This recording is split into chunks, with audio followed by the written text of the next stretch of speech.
Sa dami ng mga sumusukong adik ngayon, kulang ang 42 rehab facilities ng gobyerno para sa kanila. At ngayon pa lang, kalunos-lunos na ang lagay ng mga rehab center sa bansa.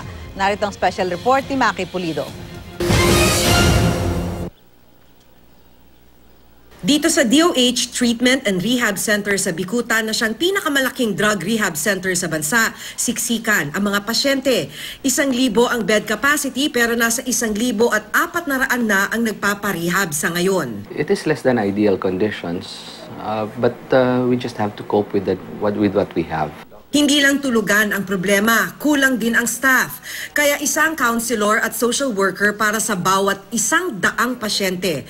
Tatatlo ang psychiatrist, 36 na nurse at 11 doktor para sa mahigit 1,000 pasyente na may kanya-kanya ng sakit dahil sa pagbatak ng shabu. It becomes a burden actually.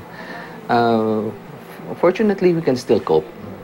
Fortunately, but if the number of cases still increase, I'm very sure that it will be more difficult for everybody, not just for the staff but also for the patients themselves. Ayon sa Dangerous Drugs Board, nasa krisis ang rehabilitasyon ng mga adik sa bansa. Halos 5,000 pasyente lang kasi ang kakayaning i-rehab ng 42 center sa buong bansa, pero nasa 1.8 million ang mga adik. We are facing crisis in drug rehabilitation centers. Because right now, we only have about 42 drug rehabilitation centers accredited by the Department of Health.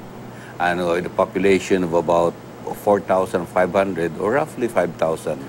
So the question is, where are these drug abusers? So they're all over the place. Ang isa pang problema, hindi ganun kadaling makapasok ng rehab center dahil kailangan ng court order.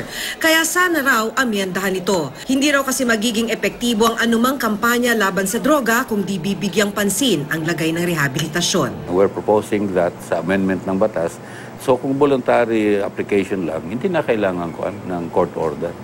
Kung pwedeng na lang, kung anong abogado lang o gumawa sila ng waiver on the rights para hindi naman ma-charge ng arbitrary detention yung mga rehab centers. Maki Pulido, GMA News.